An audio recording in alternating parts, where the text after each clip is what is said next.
I have a long train and a long ride of ups and downs and yo-yo dieting with fitness, and I think there's a lot of things in my story that are relevant for a lot of people who have been through calorie deficits, and you have to decrease your cardio or decrease your carbs and increase your cardio. And I commonly have conversations with women who come up and they ask me, what did you do? How did you build your body? And I think doing it on a public platform would be just a healthy way to let people know that I'm just a simple girl who has failed a lot.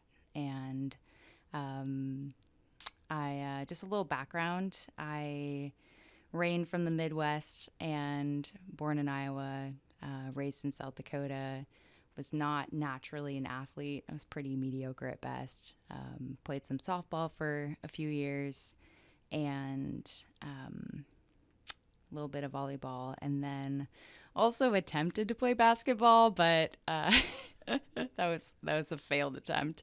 I remember there was A team, B team, C team, and a D team. A team was like, you are pretty dang good, and the B team was you're good, you're real good. C team was like, all right, you're okay. And D team was like, we feel so bad that you suck so much and we're going to let you play anyways. I was on the D team.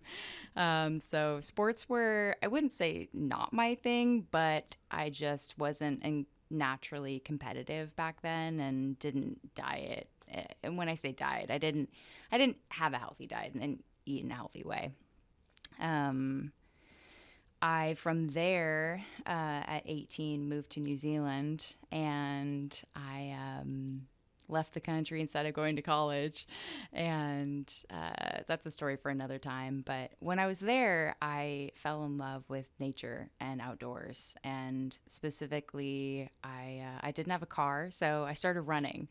I started running in mountains, which, coming from South Dakota, it was a very flat and corn for days if you go on a run there. And then there's an 8 month, 9 month long winter. So I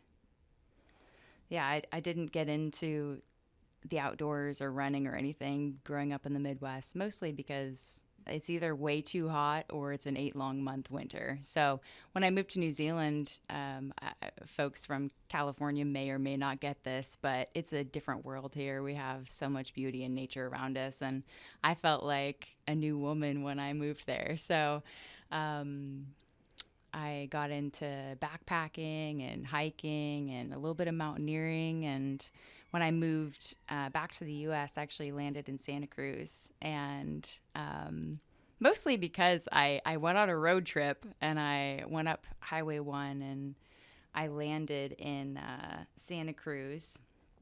And I was like, wow, there's redwoods here and there's ocean and it's the best of all worlds, and I like kayaking, and wow, I became a zipline guide for fun. I was quite young. I was 20, and so ultimately, my love for fitness, I guess, unfolded naturally as I got into running.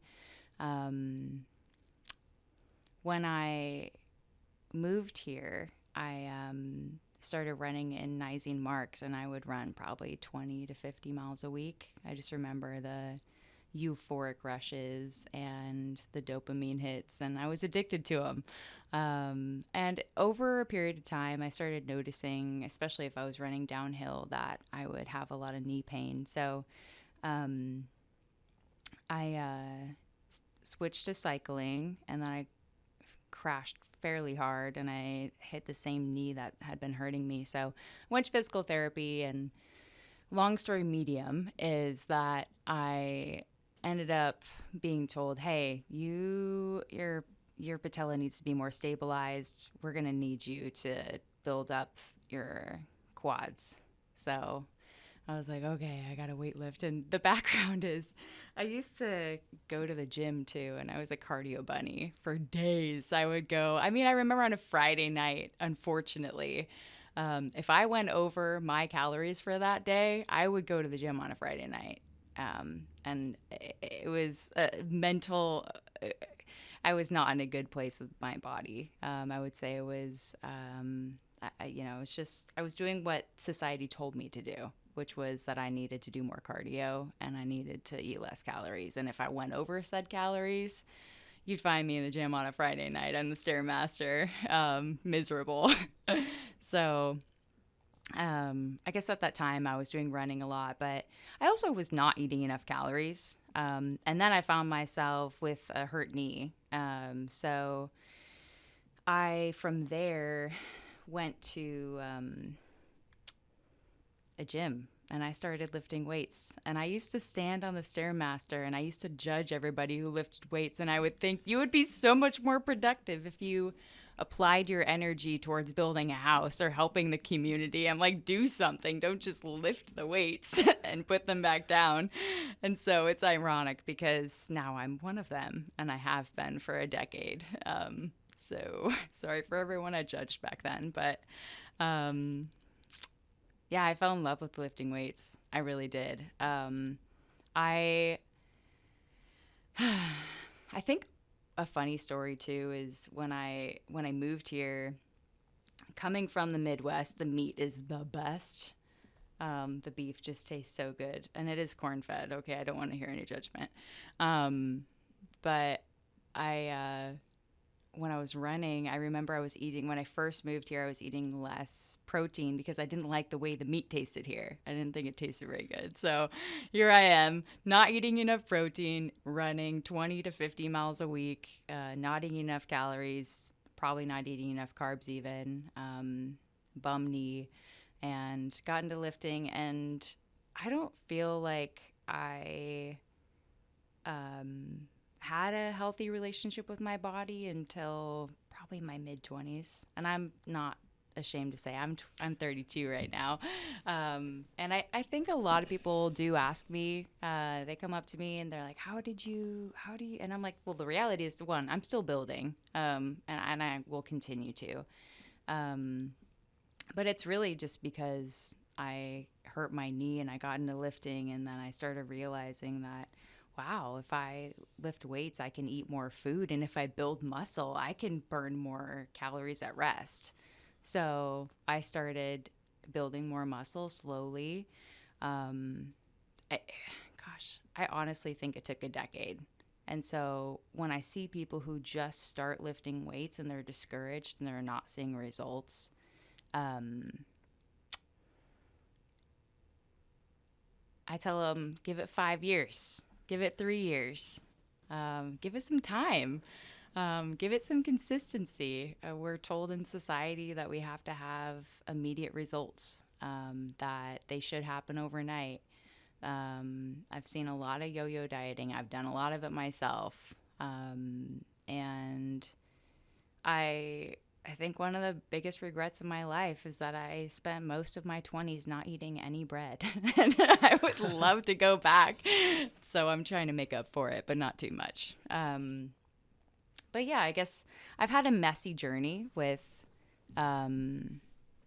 fitness and with my body. And I would say now that I'm greatly so, and for the last 5 years too, I think I've had a much healthier relationship with myself where I'm actually enjoying life.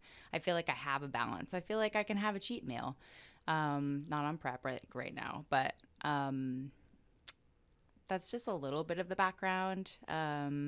It took a long time for me to get the nutrition part figured out. I feel like coaches provide so much value. And I tried and failed a lot creating different diet plans for myself, reading things on the internet and be like, that's going to be my plan. That's the one. I'm going to get my dream body following that. Bodybuilding.com. Right? Exactly. All the forums. So it's dangerous. That used to be my spot. Oh, was it? That's where I learned most of my bodybuilding back when I was 15. Yeah. Bodybuilding.com. Did you get into it at 15? I did. I started lifting weights when I was 15. Oh, really? Oh. I was trying to think of the protein. I'm impressed. I would buy my proteins from there. I think that's where it all within started. the big bags. Yeah. I remember I bought them too. I remember buying a waffle blueberry flavor one. Anyways, It didn't taste that great. Yeah. So it sounds like it's been a lot of trial and error to get to where Mm-hmm. you're currently at, right? Obviously going into running, and so when you were in New Zealand, right? How did you get into running when you were in New Zealand? Did somebody introduce you to it? Were you part of a community that was running? What was that like for you? I was a part of an adventure community actually. Okay. We used to every weekend go hiking or adventuring, and I didn't have a car and I just wanted to explore, so I started running on my own. I think coming actually from the Midwest, I hadn't seen any place so beautiful, so I was Right. just enamored by it. But yes, it was community centered, and I think the I didn't have a running community here when I got into it. It was kind of a solo thing, but I would say that community really in the future was played a very integral part in lifting, having that camaraderie, having like-minded individuals. They say you become like the five people you spend the most time Right. with, right? So I started really paying attention to my circle. What kind of things do they think about? What kind of things are they doing with their life? What kind of things are they eating? Are they spending their nights out partying every night or every weekend? So I started really looking at my community, my circle, and being really picky about who I spent my time with. And I um, think that really fueled. I do have probably more of a like fitness community, and then I have my own personal close friends too. But I think it's really important to have like-minded individuals who are going to support you in your goals, and if anything, believe in you. Really see that, hey, I would like to make these changes with my life, and to have those people, all we need is one or two people that believe in us, and and believing in ourselves that we're able to. Um, but I would say for anybody in that wants to get more fit, learn more about nutrition, be in a gym setting, be in a community, it goes, I think, way further, and it builds a lot of accountability. Like I intentionally, if I know I'm going to be training with someone the next day, I'm probably not going to have a drink and have a cheat meal and, like feel horrible for my workout with them the next Right. day. We're going to be like, oh, what'd you eat last night? You want to perform. Exactly. That's good. And so, did you ever deal with any weight problems when you were younger? I know you were saying you weren't eating a lot of calories, and I scrolled all the way to the bottom Oh, of to your see if there was Instagram. I was any. trying to figure out. I was Yeah. like, what does I had she short look hair all like? those years too. Yeah, no, I was like, what did she look like 10 years ago? I was chunky. I was a chunky kid. Okay, I had big chubby cheeks, like I still do, with a big smile. But I didn't have good eating habits growing up. I didn't really learn a lot about eating healthy until I was 18 or so. So yeah, I didn't necessarily have a horrible relationship with my body. I didn't look at myself and think, "Wow, what an ugly creature." But right, I didn't like it, and I wanted to look better. And I think that's what drove a lot of my fitness and nutrition. But now a lot of it is feeling better, feeling strong, feeling confident. Um, so I was chunky, and then I got skinny. My baseline weight, I'm 5'5". My baseline weight now is normally about 160, 165. And I would have thought I was so fat back when, if that was ever the yeah. weight, the number on the scale. But Well, when I was, that's. Oh, sorry. oh, Go no, no, ahead. go for it. I was gonna say that's interesting. You say that because I feel like when a lot of women see an image of a female that looks, in a great physique, they always go lower, right? Yeah. They think like, oh, she's got Yeah. to weigh like 110 pounds, Yeah.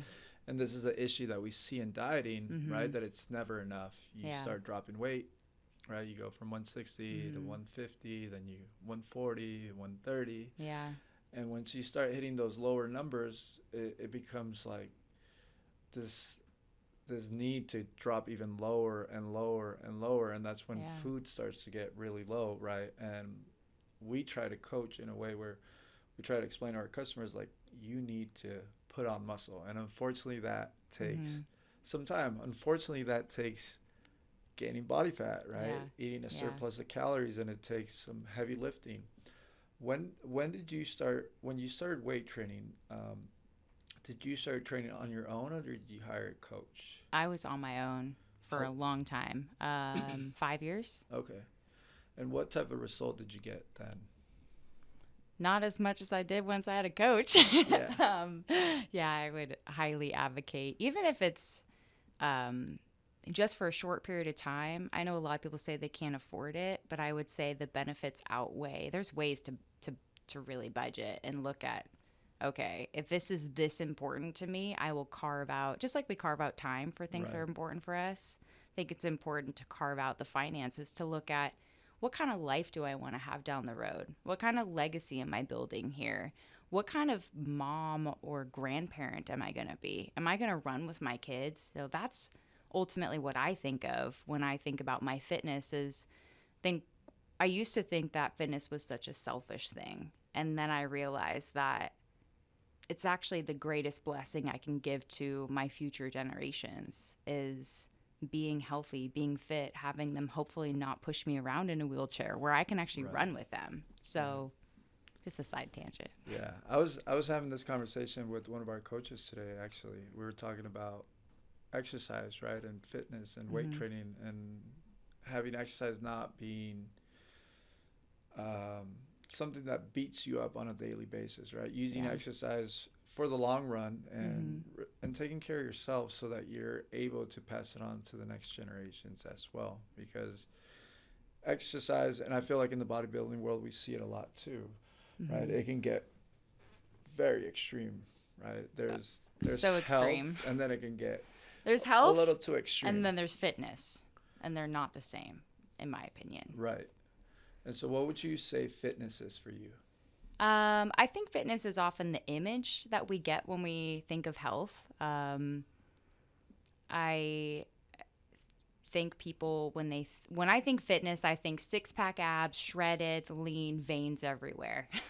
Right, When I think health, it's not always that. I would say actually not having a six pack, not having very lean abs, and um, because it's not realistic to maintain. It's not healthy either for women to maintain a really low body fat for an extended period of time, which is also why for me in competing, I don't do multiple competitions a year.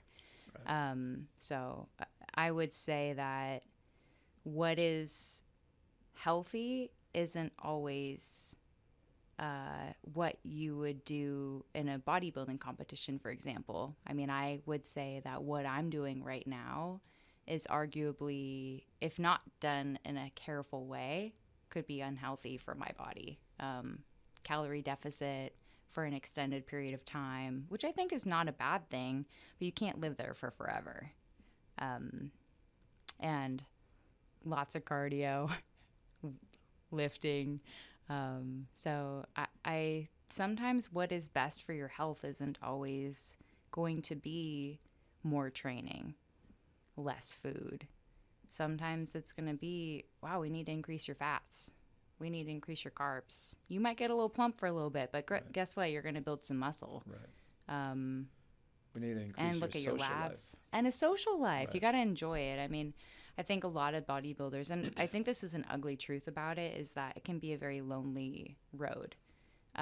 And I'm not saying that it necessarily, it's just more that you isolate yourself more when you don't enjoy practical things, when you're always walking around with your meal prep container and your emotional support gallon water bottle. And it's just, but I will say, along with that community aspect, I have found a community that supports me and that believes in me, and that when I go over to their house, they're like, "Hey, Dursty, I made you a chicken without any oil on it." I'm like, "Thank you." I appreciate that because, I think, again, community is everything. I feel very blessed. I feel like I'm one of the very, very few competitors that I feel like has a healthy social life while competing. I don't know how I got so blessed, but I'm able to balance it somehow. But right. That was my next question. How were you able to get to that point? I know you said you were very selective with your friends, right? mm-hmm. did you ever cross a point where maybe somebody pushed the limits and you stopped it right there and then, or it's just what you attract? Um, well, I mean, I guess when I say I'm selective, it's more paying attention to who I spend the most time with. As I've gotten, I won't want to say older because I'm not old, but um, life also has more responsibilities and things Right. that draw my attention in. But no, it's never a cut cold. I mean, I have a certain standard for how treat people, anyways, and I love people. It's my favorite thing in life, I would arguably say. But there is a point where you have to look at, how do I feel after spending time with this person? Do I am I inspired to make a bigger difference in people's lives? Am I inspired to be healthier? Do I feel like they are supporting my dreams? Am I supporting theirs? So I think there are some important elements, and I've never cut off somebody cold turkey and said, "Oh, we're not friends anymore." Right. But I do think there's naturally we almost. I mean, I like to do what I call like a self audit occasionally, where I look at my life and I'm like, "Am I making the kind of difference that I would like to make right now? Am I using my skills and my abilities to make a bigger difference in people's lives? Am I surrounded by people that believe in me, and do I believe in them? And are we talking about not just past things and reminiscing over, oh, you remember when? Like, I want to talk about the future. I want to talk about building a body, building a life, building a legacy, building a community. So, but no, I do think, though, that it's important to look at, when I talk about that self audit, it's very important to look at how the people around you are affecting you and how you feel afterwards. And, that goes mutual. I think that we all have to check ourselves too, right? Right. So, how am I influencing other people? Am I kind? Am I nice? Am I loving? Are those people like that? Think it sounds like you have a lot of that at this gym, where it's just a very community focused training sessions. People are inspiring each other, look at each other, and um, but I think everybody, whether it's family or, um, maybe some of your clients look at their friends or family and think, okay, I'm going to eat a different way, and sometimes it's not always received or Yeah. respected. So there's barriers there, but I think over time you start learning that people are like, oh, this is just how they live, and if you stick to it for a period of time, people get used to it. My first time competing, I think it was new for all of us, right? It was new for Right. me, and it was Michelle coming over with her meal prep container who can't eat our food or drink our drinks, Right. right? And so is it. And I gotta say, kudos to everybody who supports somebody who doesn't get it.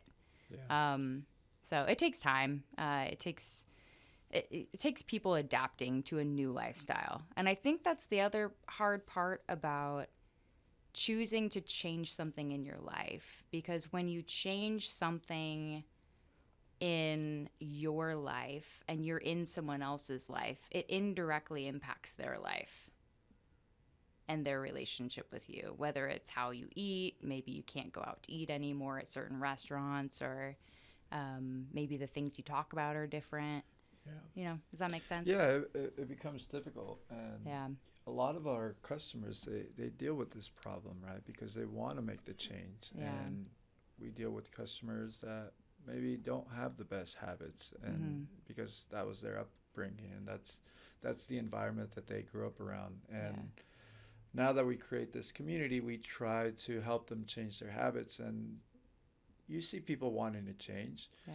but unfortunately, sometimes the communication is not there, and it becomes very difficult to make changes because they don't have the support, or Mm-hmm. people just don't quite understand why they're doing this, Mm-hmm. right? And so it's really interesting to hear your side, and it's, and I'm sure that anybody that's listening, like, it's amazing that you have that support, and obviously you can see the impact that it had that it's Mm. had on your life, right? But the self-assessment, I think that's the self-audit. I think that's a huge part right there too. Mm-hmm.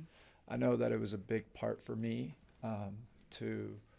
to make some big changes in my life in the last few years, and realize like, okay, where am I really trying to go, Yeah. right? And when you have those moments with yourself, and you take a minute to sit down and reflect, and paint a picture, because I think you have to have a goal in mind, Mm-hmm. right? Mm-hmm. Where am I trying to go? Or like you were saying, what is my legacy? Yeah. What am I trying to leave behind? And I Yeah. know you've been talking a lot about this. You send it in the message, so I'm going to ask you next too. Like, what legacy do you want to leave behind? Mm. Right? What impact do you want to leave on this world? Well, when I think about, like I talked about the self audit, I'll also mention really quick. There's times where you're on and you're so I'm so goal focused, and I'm this is my legacy and this is what I'm striving for, and then the fire goes out Right.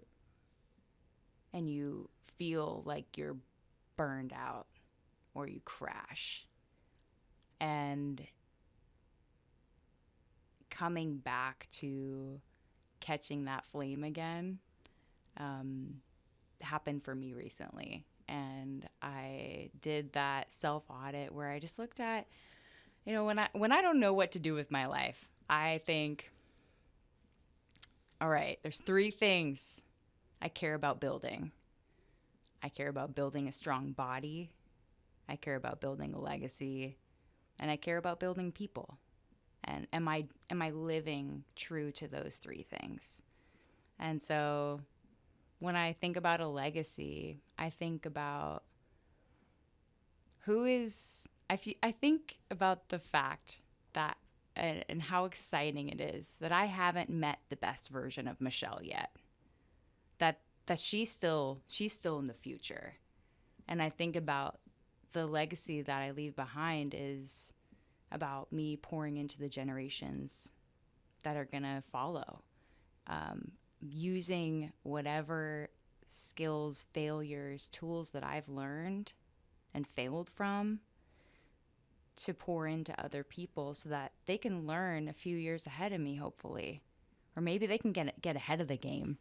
Mm-hmm. When I think about a legacy, I think about building a space where people feel so safe and so secure and so loved and so incredibly believed in that they feel unstoppable from day one, as opposed to whether it's needing to. I think there's a lot of things that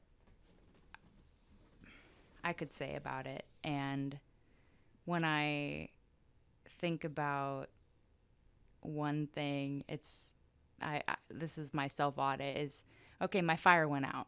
What am I going to do? Am I going to be a victim or a victor? And so building that victorious personality of life happens and it gets hard sometimes, fitness, personal relationships, all the above. And so when I think about a legacy, I think about one that is so infused with love and courage and victory. Because I look around and I personally am, um, I've done this many times where I felt a victim, like I'm a victim in my own story, Right. and stopped me. So the legacy is carrying on the health, the fitness, the love. I love God. I love people. I love my family. I think there's a lot of very um, successful people. And success obviously has a lot of different definitions, but there's a lot of unhappy people who are really fit too. A lot of unhappy people that are very rich and wealthy. But I wanna be a walking home for people where they feel secure and loved, and where they can look and go to and think, wow, like I feel loved right now. If I could just have that one thing and have that be my lifelong legacy, where people come, they hang out next to me, and they feel loved, wow, um, that would be the dream. That's amazing. So, That's great.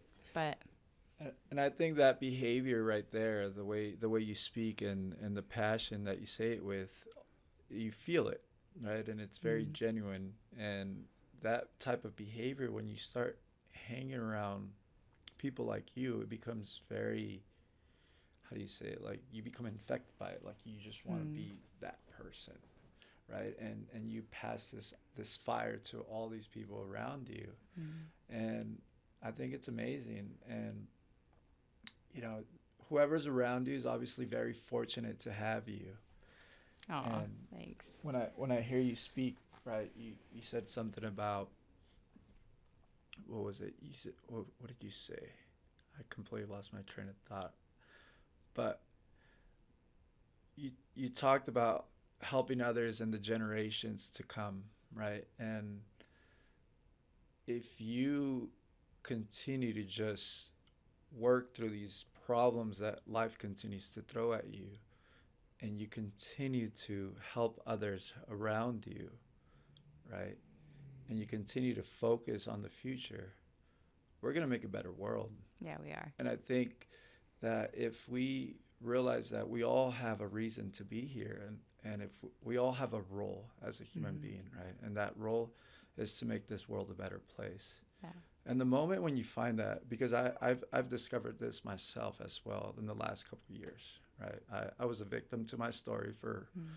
quite a bit of time. I had a failure when I got kicked out of school, and I lost my soccer scholarship, and my college career ended, and I became a victim to my story for 10 years. And it Mm. was very, very difficult.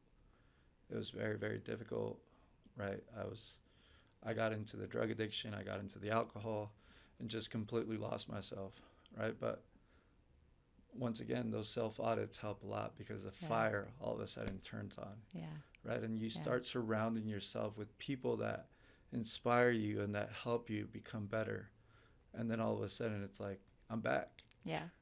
I'm back, right? But it's And like 2.0. It's yeah, like you get to bring a better version of yourself right, because you just took everything that you feel like you may have failed through, and now you've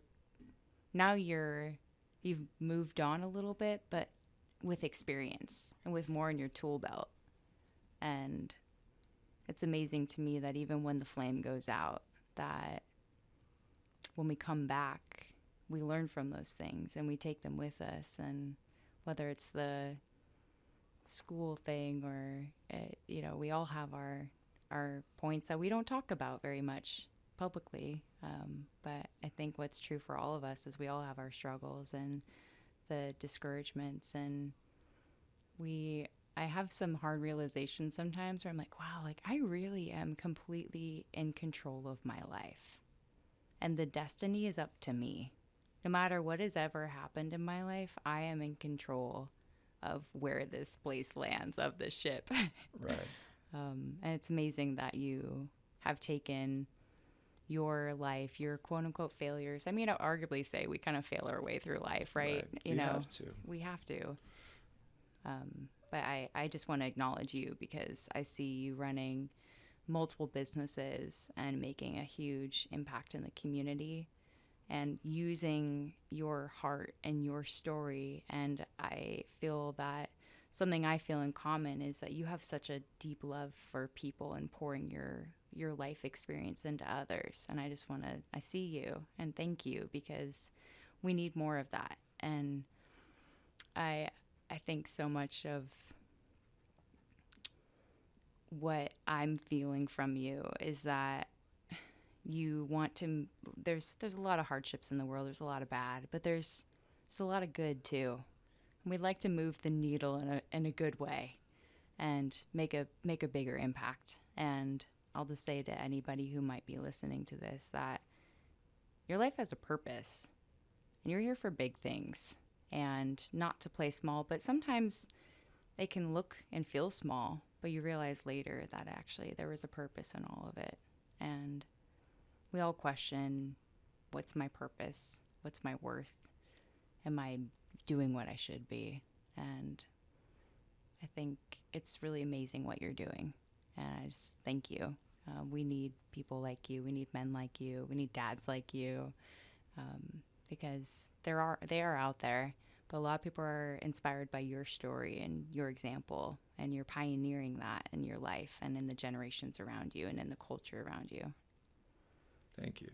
Yeah. But it's difficult, right? It's Yeah. I posted today, right? I think the biggest lie you can tell yourself is you're not good enough, Mm. and you can easily get caught up in that world of thinking that you can't make an impact. And Yeah. I think every single person has a purpose, like you said. Every single person has a story that if they use that story to help others, Mm. they would get this fulfillment, right? And I don't know if many people ever get to experience. And when I think of legacy, I think of that, right? Finding that thing that fulfills you and that drives you, that wakes you up every day with excitement. And everything that I do now doesn't feel like a job to me. Like there's days where I can't sleep.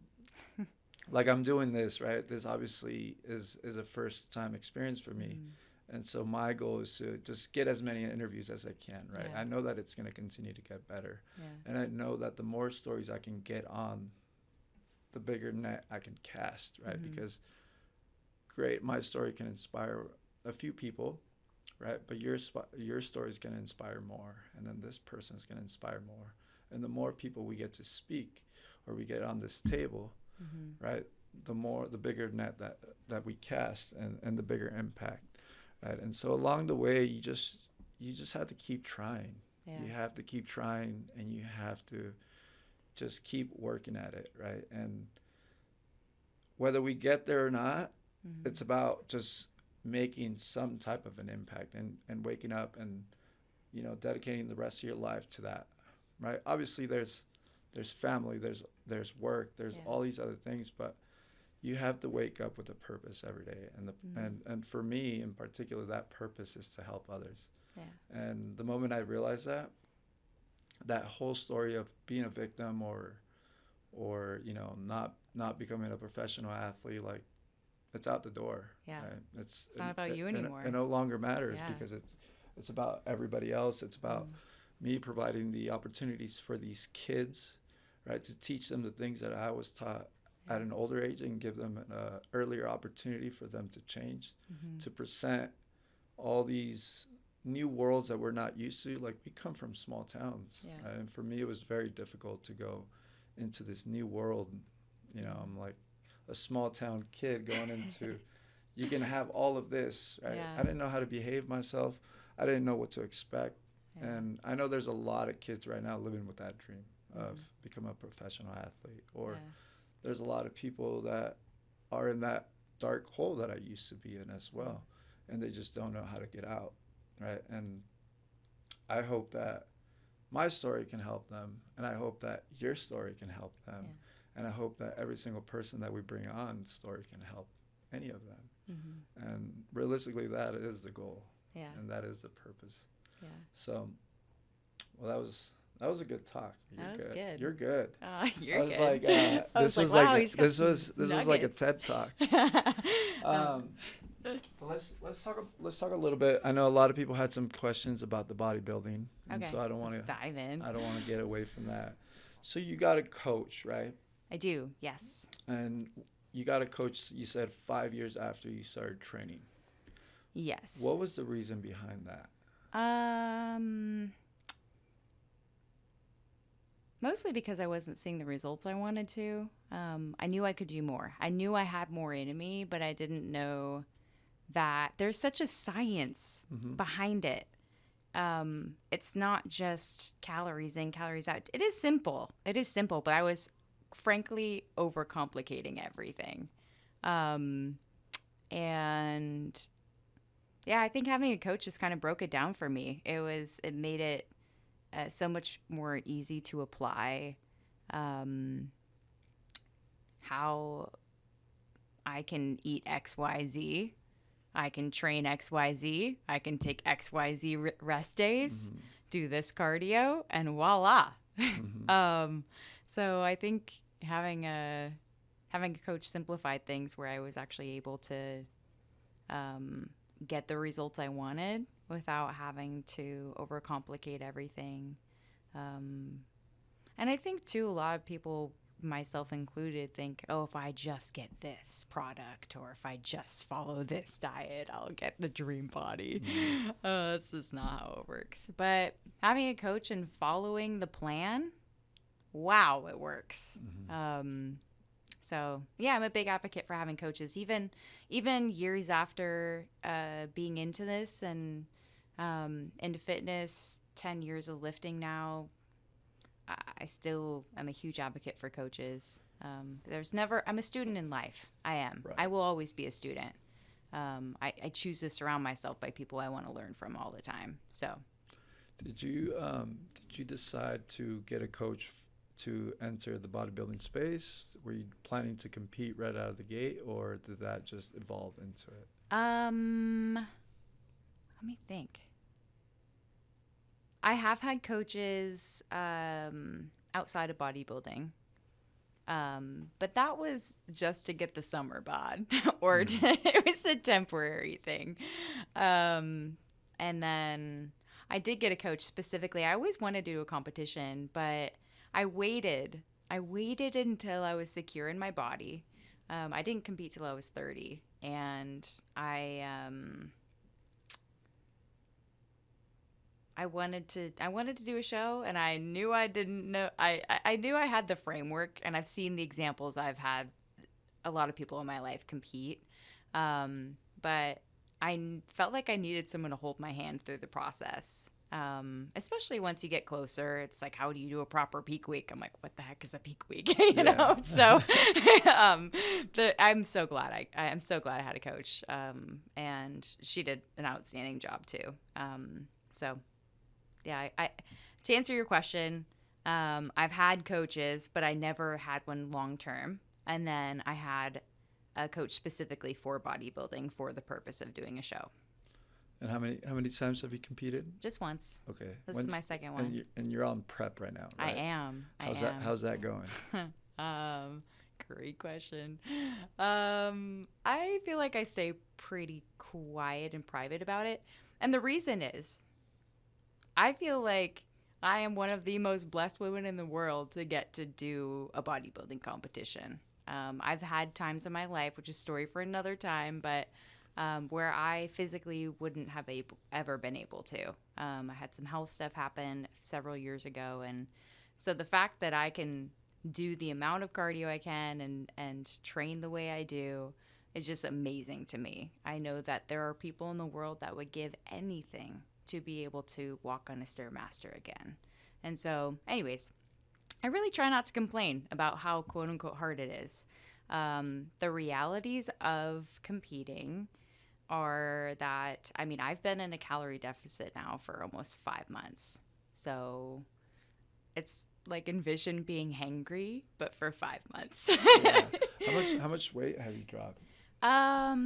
This prep, I started at about 170, and I'm 150 right now. And my stage weight is usually around 145, so right around there, which I think a lot of people are surprised by, because I think they look at me and think I'm like 120 pounds once I'm on stage, but there's a lot more muscle there than you'd think. Right. So muscle does weigh more than fat. But it's funny to think that, to be quite honest, because my baseline weight used to be 140, and then it got up to 160 or 170. My body is very happy at 160. It seems to just like to sit there. I don't necessarily have a six pack, but I can still run really well, lift weights really well, have a healthy lifestyle. Way better than having a six pack and not enjoying life. Having some body fat is great. It is, and it's healthy. It's healthy. It's that difference between health and fitness, right?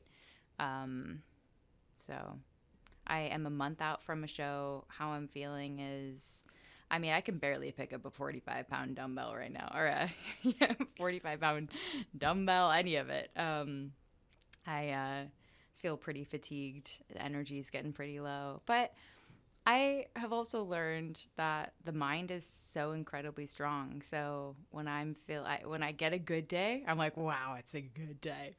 But I know that most days are not good days. As far as, and what I mean by that is I'm just low energy. I'm really tired. I'll take a nap. My nap needs a nap. I mean, I'll take as much sleep as I can. And so at that point, I feel like prep also does become a little bit more selfish because I just actually don't have the capacity to do a lot outside of my training and cardio. And it ends up being a second full time job, oddly. So it's very time consuming and energy consuming. But I also find it to be very rewarding because there's this part of me that feels like if I can control everything I put in my mouth without having sugar or reverting to eating or drinking other things, I feel pretty unstoppable. Like there's nothing I can't do. And then we dive back to the power of the mind. And I think, okay, body, you feel weak. Guess what? Let's do one more. Suck it up. One more minute. So it's funny. Even my cardio sessions right now, it's revved up. It's pretty high. But I make myself do one extra minute of my cardio. If I'm assigned 60 minutes for a day of cardio, I do 61. And I'm like, you know what, body? You got just one more minute in you. But I'm fatigued and I'm tired, and pain is temporary. Right. So What did when you started your prep? Where were your calories at, and where are they now? where were they at? Baseline is usually about 1,800 for me. Is that what you normally eat? Yeah, On that's nor what I normally eat when I'm on improvement or off season. Right. Anywhere between 1,800 to 2,200. So I was at 1,800, and then I slowly started dropping from there. Right now I'm about 1,300. Okay. And then in off season, how high do your calories go? 2,000 up to 2,500. So 2,500. I eat a lot more than Yeah. most men, I was honestly. gonna I eat like say 6 meals a day. that's I'm great. packing it down. That's great, and you have to, right? And I Yeah, think for it's true. anybody who's listening who is not familiar with the bodybuilding world or is trying to put on some muscle, like it takes time and it takes a good amount of calories, Yeah, right? It takes quite a bit of time, yeah. right? Because Like a decade. yeah, well, we see a lot of women that they're trying to build muscle on a calorie deficit. Yeah. They're trying to get lean, right, and put on muscle, and you hear this all the time by Did you see my eye roll? right by all the marketers, right?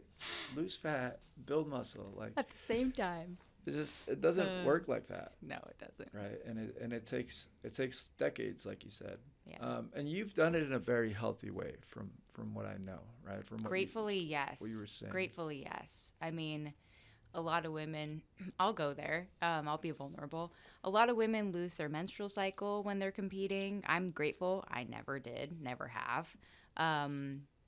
There's just a lot of other side effects that are not healthy. And I think on top of the body dysmorphia, on top of being obsessed in some ways about how you look, it's a little weird sometimes to just. Sometimes I wonder, I'm like, how many times do bodybuilders look in the mirror? How many times? Yes. Like, when I look at the photos on my phone, just on a side tangent, I'm like, wow, am I that selfish? Because I have check-in photos, and then I have gym photos, and then I have gym videos, and I'm like, wow, I have more pictures of myself than anything else. It's almost embarrassing, but just being honest here. I think that there's a healthy way to compete, I would say. And I hopefully am doing it to the best of my ability, and coaches have, and I think that's actually why I even most advocate for having a coach that, and really getting to know your coach first too, and I mean, we could have a whole huge conversation about this, but and I think you know what I'm talking about, but them being able to really evaluate you. I mean, I remember my first coach was like, wow, you have more natural muscle than any competitor I've ever had. And it was great because she just encouraged me to stay natural and healthy that whole time. And I shouldn't say, I don't think it's unhealthy to not be a natural competitor, but yeah, anyways, there's just been ways that I've been able to maintain my health mentally, emotionally, and I think physically. I mean, I really do feel pretty good. I still feel like I can talk to people, have a social life. I won't in the next couple weeks, I'm sure, but Yeah. What show are you doing? I'm doing Tahoe Center Podium, Okay. and it'll be August 12th. They, by the way, just on the, I didn't know this, but I personally think bodybuilding shows can be very boring. They're not exactly. I mean, like, wow, bodybuilding show. You just really look at a bunch of people that look like Oompa Loompa and you're just tan and orange. And but this show, the Center Podium, does a really good job of making it about the audience and the competitor. So I'm excited about it. I haven't done this one, and that's also no disrespect to any bodybuilding competitions. I just everything's just like life. It's not always what you think it is behind the scenes. And so you're in the wellness division, right? Yes, I And am. so what does that mean? And can you explain the divisions Yeah, that there is? there's a few different divisions. This is for women. So there is bikini, which is essentially the. I'm not gonna. I don't. I'm not a specialist with Yeah. the It's other okay. divisions, but there's bikini. There's figure, which is big back. I've thought about doing that too because I do have a well-developed back, but my legs are a little big. There's wellness, which is more lower body dominant. So they look for big quads, big hamstrings, glutes. Um, what I really love about the wellness division too is they don't necessarily require as much conditioning as physique or bodybuilding or even figure.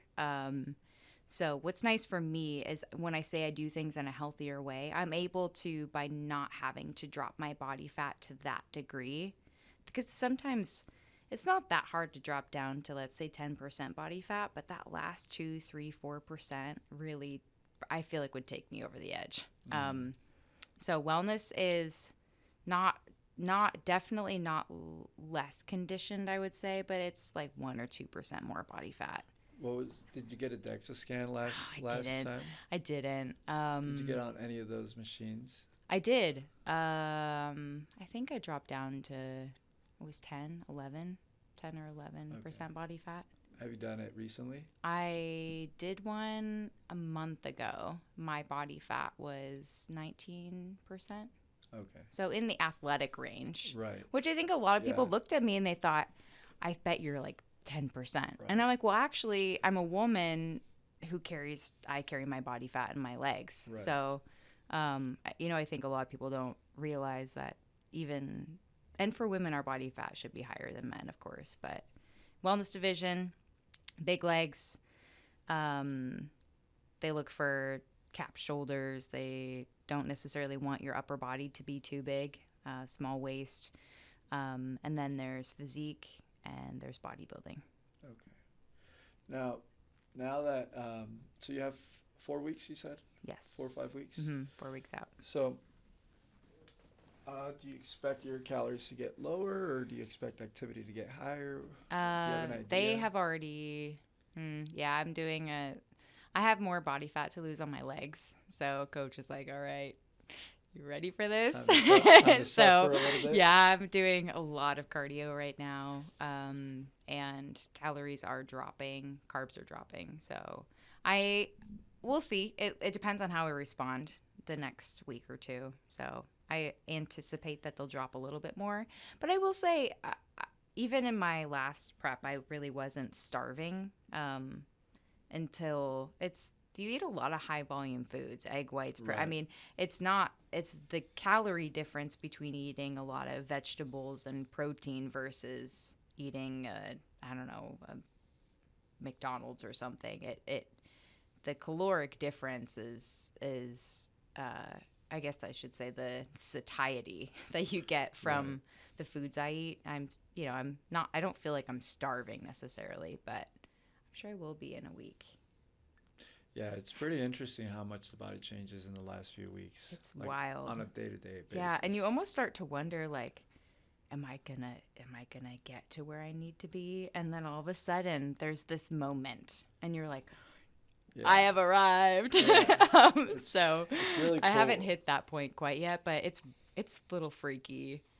I wake up now. This week I started waking up and I was like, I have ab veins and it's very strange, Yeah. It's but it's really cool to see how the coaches, right, yeah. are able to manipulate Yeah. on a day-to-day basis. Like I Yeah. remember my Very true. prep, it was like the last couple of weeks, it was almost like every day they were making an adjustment, Yeah. right? Um, Especially like the big carb days, you swell up. Yeah. It was so cool. Yeah, and you'll take it. Yeah, and it feels great. I didn't my Were you food. physique? No, I did classic. Oh, awesome. Yeah, so Yeah. and in my experience, right, I was coming out of a car accident, so I was Yeah. getting. I know this. I got a little fly. It's okay. Um, I didn't. I had to gain weight. Like I lost like 50 pounds, and I spoke about this Wow. the last episode. I got into a car accident, and I had to gain weight. So for Yeah. me, it was super simple. I Yeah. was I was eating like I know. I was eating like 300. I'm gonna try to catch this. Got it. You get it? No, you didn't. It was like. This is what it's. Where was it? I don't know, but it just came in here Um, or hung out. yeah, I ate like 300 grams of carbs up until competition. So What? so I didn't get to experience what a prep was Wow, it actually must be like, so right? horrible. Yeah, it was. I was like, wait, I'll trade this you. is what everybody's complaining about. I remember like my diet was the same all the way through. Yeah.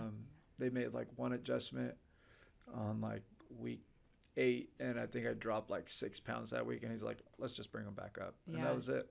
Huh. And it was so interesting. So You I seem didn't to I didn't. you're a hyper responder maybe. Yeah. In a Well, way. I played, I played sports my entire life, and Yeah. I've always had a very low body fat. And even Yeah. to this day, like I don't diet anymore. Yeah. After bodybuilding, I stopped dieting, Good. and yeah, I was Yeah, like, good.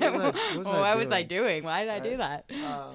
And it wasn't for me. It wasn't so much like restriction of calories. It was just surplus. Like there Mhm. wasn't enough food to fill me. Right? Yeah. It was 5,000, 6,000 Yeah. calories. It's almost It uncomfortable, was like right? eight meals a day, and How to the what were your point where I was calories like at? 6,000. I think it hit. And it got to the point where it was like you need to stop moving. Like when we're trying to put on weight, right? Yeah. And it just wasn't fun for me. I was like, this is No, not healthy. that sounds right? It got to miserable. the point where the last meal, I would throw it up. Like I just couldn't hold it down Yeah. anymore. And that's where I started changing. Yeah. Um, Was that the shift for you from bodybuilding to yeah, just I started being feeling. done with it? Yeah, I think, and I spoke about this the last one too. For me, it was just very drastic. I had put on all this weight, then I got into my car accident. I Mhm. lost tons of weight. I lost like 50 pounds in 6 weeks, Yeah. and then I put on all this weight right back. And so it was just two like these drastic changes that happened so rapidly that my body didn't really adjust. And I've always been like I was a soccer player, so I was 150, 160 pound, Yeah. right? And I got to 215, Yeah. and that was just it was not comfortable. No. Now I sit at like 180, 185, Yeah. and that feels great for me. Yeah. I can run. I've gotten into running, and Yeah. I can do that, and it feels great. Yeah. But I've lost that need of lifting extremely heavy. Yeah. And like I tell you Mhm. now, like I look at exercise as a longevity type of game. Yeah. Right. I want to be able to run. I want to be able to play with my kids or Yeah. grandkids. Right. Yeah. At some point in my life, I want to be able to do stuff at 60, 70 years old. Mhm. And you look at a lot of the bodybuilders that there's a dark side to the bodybuilding There's a dark world. side. Some people get a little Right. crippled afterwards. Yeah, they get crippled. Some don't make it, Yeah. right? And you're starting to see it a little bit more. Mhm. So that was my big turning point. But I came from an athletic world, so I knew what it felt to feel good, right? And I think for a lot of people that get into it, they've never really experienced anything else, right? Yeah. If you've never been an athlete and you got into the bodybuilding world and you got into the best shape of your life, like that's all you know. And for some people, it becomes everything. For me, it was also very expensive. It That was is. another part of it. Count the cost. When I started realizing how much money I was spending, Mm-hmm. I was like, I can throw this money into a business Yeah. and make something out of it. And that's Mm-hmm. exactly what I did. Um, and it was a great move. It was the best move. I Yeah. will say this. It gave me a lot of attention at the time, and it did help my business grow at that point. And that's Mm. what I think. It gave me the credibility among my communities to be like, Mm-hmm. all right, this guy knows what, this guy is in shape, knows what he's doing, and that helped me. Mm-hmm. Um, I'm a big advocate of, if you're going to be a coach, you have to look to par. I don't care what type of experience, you have to be Yeah. in shape, right? Yeah, you do. If you're going to tell me that I need to get in shape and this is how you do it, I gotta want to look like you. right, right. I mean, unless you're a man, and and, for but any then if you're fit, like, and for any sport, yeah, right? I think Mm-hmm. for like soccer, for in particular, I'll talk about soccer because that's the sport that I played. Like, I want my coach to be an All-American. I want my coach to have played professional athlete, because how are you going to show me to get to that level Mm-hmm. if you haven't Yeah. been there, Mm-hmm. right? And I always push my coaches to educate themselves more and to explore. And so two of my Yeah. coaches are there doing their first bodybuilding show. Are they? They're gonna do the Santa Cruz one. Oh gosh, I Right, won't so be doing that one. yeah, I wish, I wish I was, but um, I have I side adventure. I was talking about building legacy, building hmm life, building people. And one of the things that my self audit led me to apply to grad school to become a marriage and family therapist. So I am starting grad school a week after my show, which is a week before the Santa Cruz show. Otherwise, I was going to slide into that one and yeah. not tell anybody about it. But I'll be Show cheering up. them on. Oh, It's not 'cause- congratulations! oh, thanks. That's a good Thanks. excuse to miss. Yeah, I know, right? Um, but the Santa Cruz show is going to be good. I know a few people that are doing that show. Okay. So Yeah, it's their I'll be first cheering time, them so on. Oh, that's exciting. they're in the same space. They don't know what's going on. Yeah. They got a coach, and Yeah. now they're posing everywhere. They're looking Yeah. at themselves every time they walk So through a mirror. funny. Yeah. Yeah, I remember those days. Uh-huh. You couldn't go through any mirror without checking yourself out. No, not at all. Like all day, every day. It's kind of embarrassing. It is. It's pretty funny when you think about it. Now that I'm on the other side of it, and I look into that world. Like, once Uh-huh. again, I don't. For me, I don't mind it, right? Yeah. Like, I think that everybody has a right to pick whatever they like, right? Yeah. And it's a sport to some degree. Mhm. But now that I look at it from an outside, I think it's funny. I think there's some funny parts about it, right? Like the whole tanning, just going Yeah. out there in underwear and Yeah. posing in front of a bunch of people. Uh. But the discipline, right? The discipline and the type of mindset that it takes, because it takes a specific person to be able to do it for a very long time. Mhm. And I do think that if you can apply that discipline to other areas of your life, which Yeah. I think what a lot of people find and why they become addicted to it, Yeah. it makes a huge difference in your life. It definitely does. Yeah. And for that, I have a lot of respect for anybody who is in the bodybuilding world, Yeah. because I tried it, and once again, like, I wouldn't be able to do it. But for me, it was, once again, like I was telling you, like I had a community, Mhm. and I knew that if I wanted to compete, I wanted to become the best. And obviously, sometimes that requires a little Yeah. more, right? And I wasn't willing to go that far, Yeah. or take it any further than Yeah. that. So, And it's wise. You gotta. I mean, I think with anything, you gotta give it your all. And Right. if you're not in a position either in your life that doesn't nourish and support that, or that's practically like, count the cost, right? Count the cost of whether it's financially for bodybuilding, or it's the sacrifices you have to make in your own personal life, or with your body, or things that you're not willing to go for. It's just, I'm a big believer that bodybuilding should add to your life and not take away from it. It does take away in some capacities, like my availability, things like that. But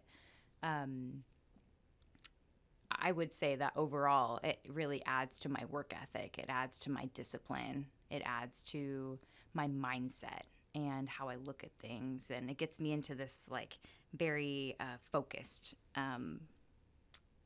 way of looking at life. And I'm able to apply it to other areas of my Right. life. So it's not just consuming. But it is for a short period of time. I would say that last month is pretty consuming. But, anyways, I, a lot of people will ask, like, oh, should I compete? Because they want to look a certain way, Yeah. right? Like they want to look like it, but I think a lot of people don't realize the work it really takes to get there and what it can do to you mentally, emotionally, physically. I wish someone had warned me how much cardio I'd be doing, and things of that nature. But Yeah. um, Well, you have to be in a good headspace, right? yeah, yeah, And once again, I think because of social media, you see it everywhere. yeah, true. And obviously, it's like the cool thing to do, and at least people think it is. But then Mhm.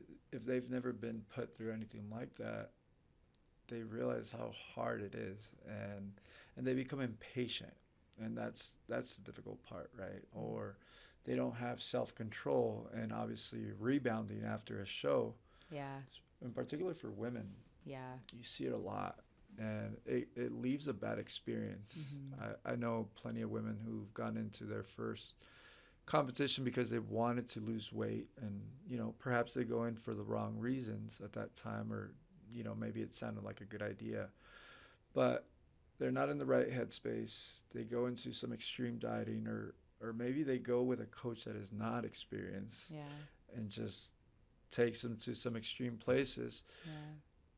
And I know that a lot of them, after they get super lean, they end up leaving the coach, and that's a problem because then the rebound Mm. happens, and Yeah, it gets out of control, yeah. right? You put on a lot of weight. I mean, I know women who've gone from like 160 to like 120 and just skyrocketed within the next year. Yeah, And to this day, they're still there, yeah. because it's, I guess it's embarrassment too, right? Mm. There's a lot of emotions that happen. And it becomes very difficult to go and put yourself through that Yeah, once again. yeah, So yeah. it's tough. It is tough. I think the What? reverse diet is actually harder than the prep itself, personally. I think your demons really come out in a Yeah. way because you've been calorie deprived. Your body is screaming at you, feed me.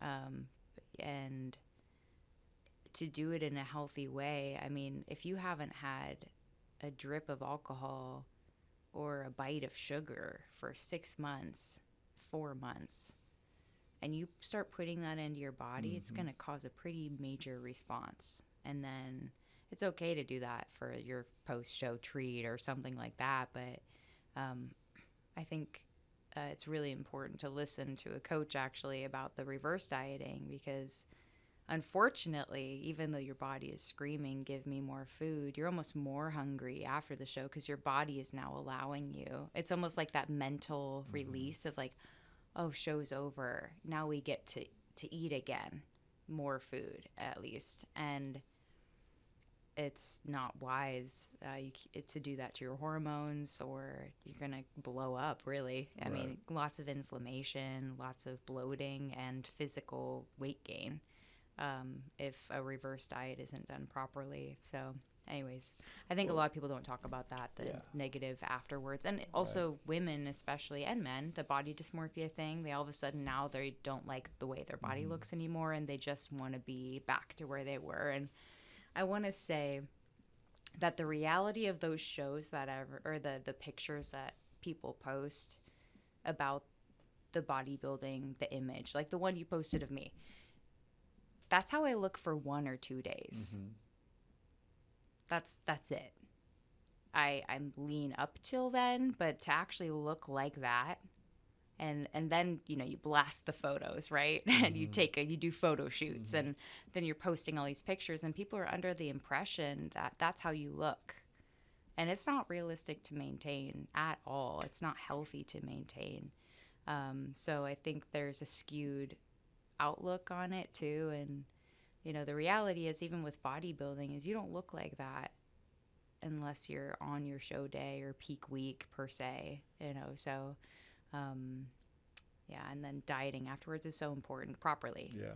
Yeah. But you have to look at it like a sport, right? Yeah. Like any other athlete of Mm-hmm. any other sport, right? After a season, you would still train.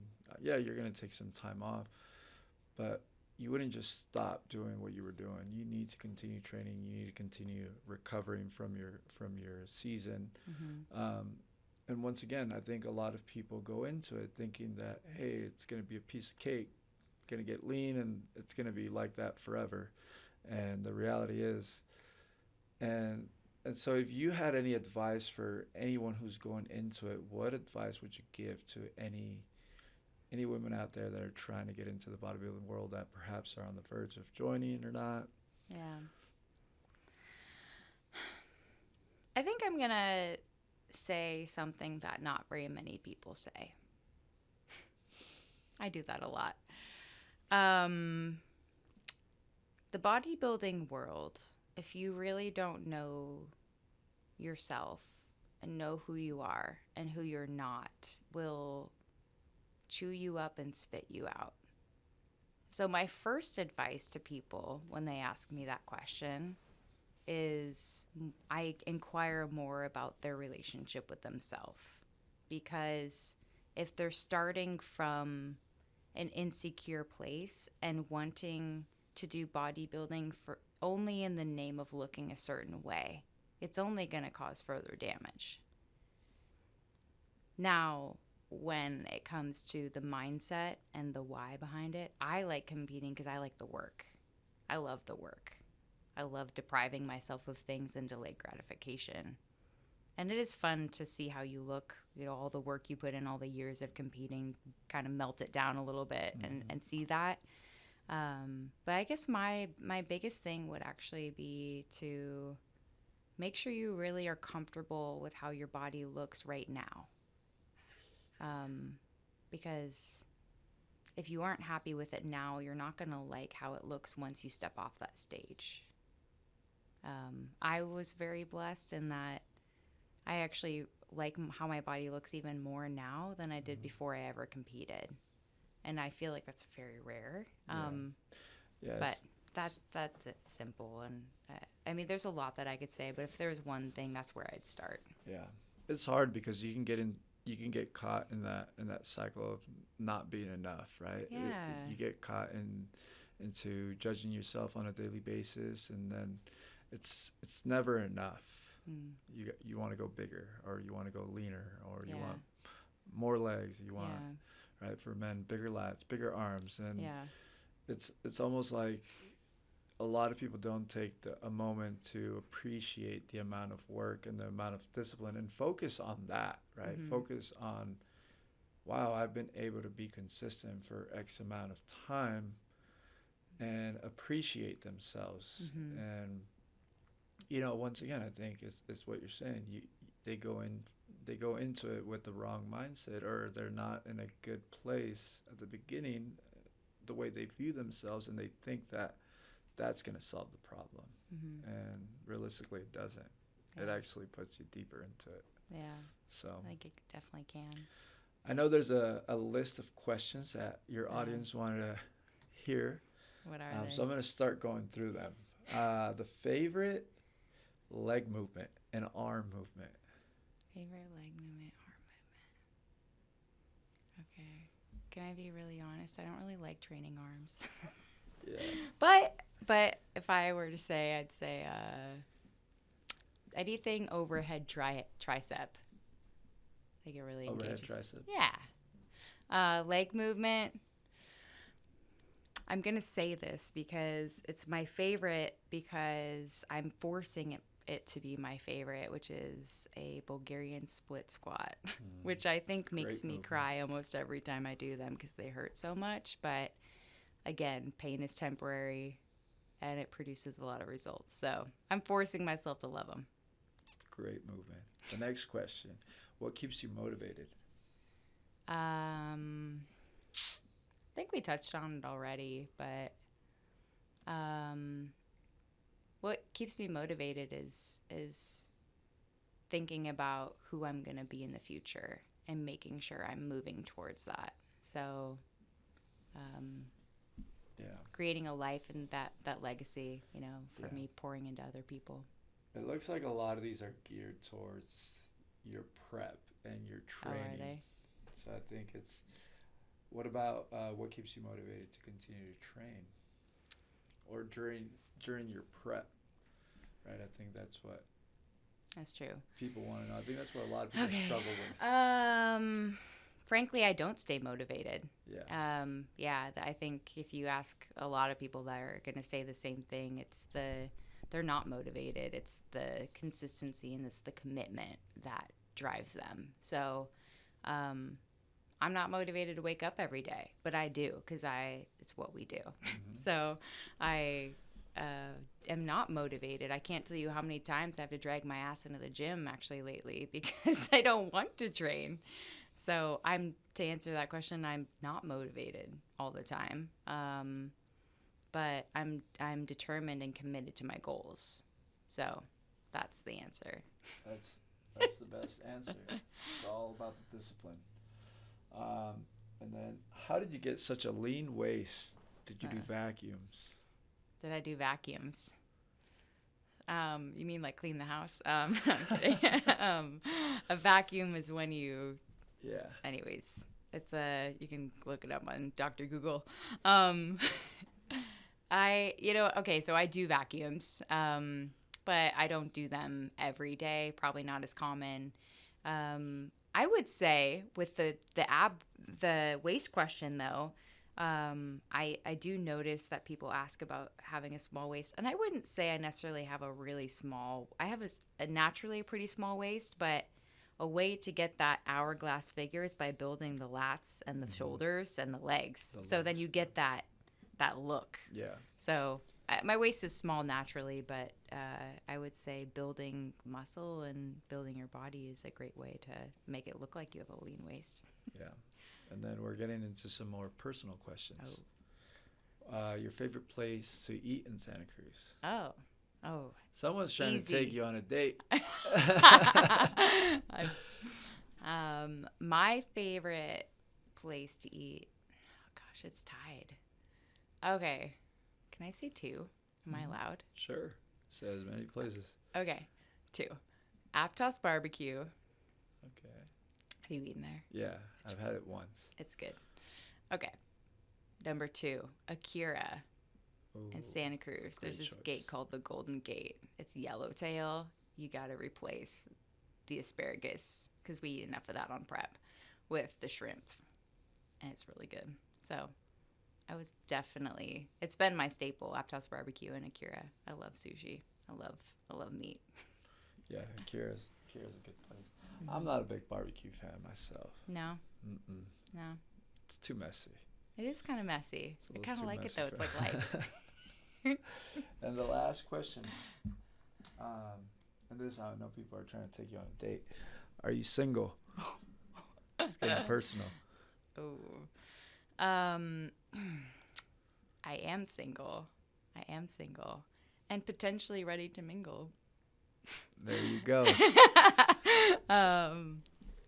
Taking applications, resumes, and personal references. Well, I'm sure that you're going to have a lot of them coming up.